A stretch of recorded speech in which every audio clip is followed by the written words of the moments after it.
This is Chapter 2, Parnassus on Wheels. It was a fine, crisp morning in fall. October, I dare say, and I was in the kitchen coring apples for applesauce. We were going to have a pork roast for dinner, with boiled potatoes and what Andrew calls Van Dyke brown gravy. Andrew had driven over to town to get some flour and feed and wouldn't be back until noon. Being a Monday, Mrs. McNally, the washerwoman, had come over to take care of the washing.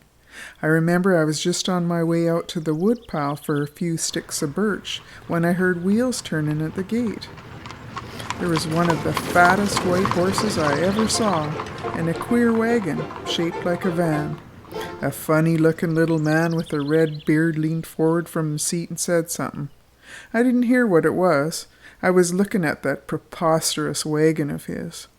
It was colored a pale robin's egg blue, and on the side in big scarlet letters was printed, R. Mifflin's Travelin' Parnassus, good books for sale, Shakespeare, Charles Lamb, R.L.S. Hazlitt, and all others. Under the wagon in slings hung what looked like a tent, together with a lantern, a bucket, and other small things.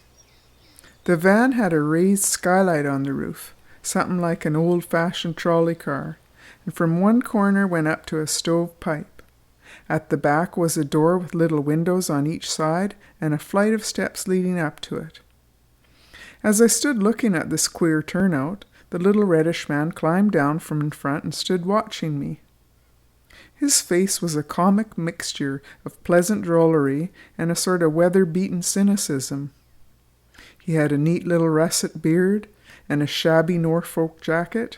His head was very bald. "Is this where Andrew McGull lives?" he said. I admitted it. "But he's away till noon," I added. "He'll be back then. There's roast pork for dinner." "And applesauce?" said the little man. "Applesauce and brown gravy," I said. "That's why I'm sure he'll be home on time. Sometimes he's late when there's boiled dinner, but never on roast pork days. Andrew would never do for a rabbi." A sudden suspicion struck me. "You're not another publisher, are you?" I cried. "What do you want with Andrew?"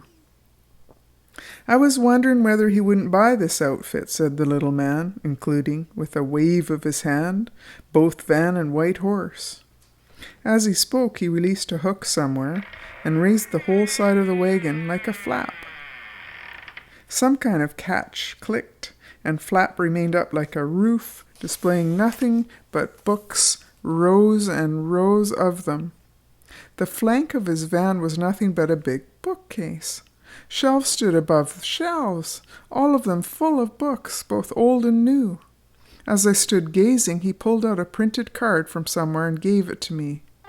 "Roger Mifflin's Travelin' Parnassus. Worthy friends, my wain doth hold many a book, both new and old. Books, the truest friends of man, fill this rolling caravan. Books to satisfy all uses, golden lyrics of the muses, books on cooking and farming, novels passionate and charming, every kind for every need, so that he who buys may read. What librarian can surpass us? Mifflin's Travelling Parnassus by R. Mifflin, Proprietor, Star Job Print, Celeryville, VA. While I was chuckling over this, he had raised a similar flap on the other side of the Parnassus, which revealed still more shelves loaded with books. I'm afraid I was severely practical by nature. "Well," I said, "I should think you would need a pretty stout steed to lug that load along. It must weigh more than a coal wagon." "Oh, Peg can manage it all right," he said. "We don't travel very fast. But look here, I want to sell out. Do you suppose your husband would buy the outfit, Parnassus, Pegasus, and all? Books, isn't he?" "Hold on a minute," I said. "Andrew's my brother, not my husband, and he's altogether too fond of books. Books'll be the ruin of this farm pretty soon. He's mooning about over his books like a sitting hen about half the time, when he ought to be mending harness. Lord, if he saw this wagon load of yours, he'd be unsettled for a week. I'd have to stop the postman down the road and take all the publishers' catalogues out of my mail so Andrew don't see 'em. I'm mighty glad he's not here just now, I can tell you. I'm not literary, as I said before, but I'm human enough to like a good book. And my eye was running along those shelves as I spoke. He certainly had a pretty miscellaneous collection. I noticed poetry, essays, novels, cookbooks, juveniles, cookbooks, school books, Bibles and whatnot, all jumbled together. Well, see here, said the little man. And about this time I noticed that he had the bright eyes of a fanatic. I've been cruising with this Parnassus going on 7 years. I've covered the territory from Florida to Maine, and I reckon I've injected about as much good literature into the countryside as ever old Doc Elliot did with his 5-foot shelf. I want to sell out now. I'm going to write a book about literature among the farmers, and I want to settle out with my brother in Brooklyn and write it. I've got a sack full of notes for it. I guess I'll just stick around until Mr. McGill gets home and see if he won't buy me out. I'll sell the whole concern, horse, wagon, books, $400. I've read Andrew McGill's stuff, and I reckon the proposition will interest him. I've had more fun with this Parnassus than a barrel of monkeys. I used to be a school teacher till my health broke down. Then I took this up, and I've made more than expenses, and I've had the time of my life. Well, Mr. Mifflin, I said, if you want to stay around, I guess I can't stop you. But I'm sorry you and your old Parnassus ever came this way. I turned on my heel and went back into the kitchen. I knew pretty well that Andrew would go up in the air when he saw that wagon load of books and one of those crazy cards with Mr. Mifflin's poetry on it. I must confess I was terribly upset. Andrew is just as unpractical and fanciful as a young girl, always dreaming of new adventures and rambles across the country. If he ever saw that traveling Parnassus, he'd fall for it like a snap. And I knew Mr. Decameron was after him for a new book already. I'd intercepted one of his letters suggesting another happiness and hayseed trip just a few weeks before. Andrew was away when the letter came. I had a suspicion what was in it, so I opened it, read it, and, well, burnt it. Heavens, as though Andrew didn't have enough to do without mooning down the road like a tinker, just to write a book about it. As I worked around the kitchen, I could see Mr. Mifflin making himself at home. He unhitched his horse, tied her up to the fence, sat down by the wood pile, lit up a pipe. I could see I was in for it. By and by I couldn't stand it any longer. I went out to talk to that bald-headed peddler. See here, I said, you're a pretty cool fish to make yourself so easy in my yard.